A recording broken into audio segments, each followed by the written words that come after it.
Hi, I'm Scott Rickel. This is the Hegg blog. This week I want to talk a little bit about dealing with bank-owned properties or REO, real estate-owned properties. Banks, financial institutions such as Fannie Mae, Freddie Mac, that sort of thing.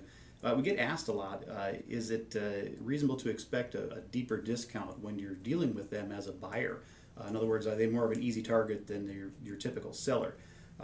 It's my opinion in the first place that a lot of those institutions put in pretty competitive prices in the first place. Of course, they rely on a local agent to help them price the property to get it on the market here, but for the most part, they know that they have to price it aggressively to sell the property.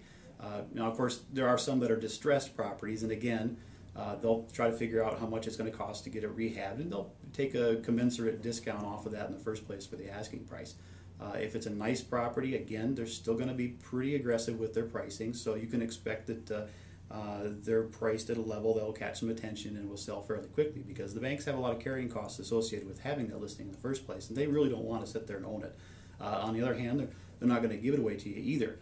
If you give a real lowball offer to a bank property, the bank is not likely to give you much consideration in return.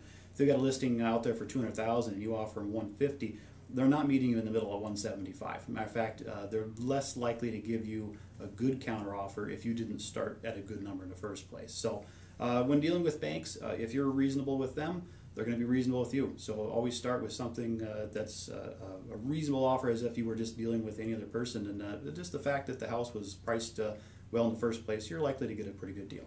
So thanks for tuning in.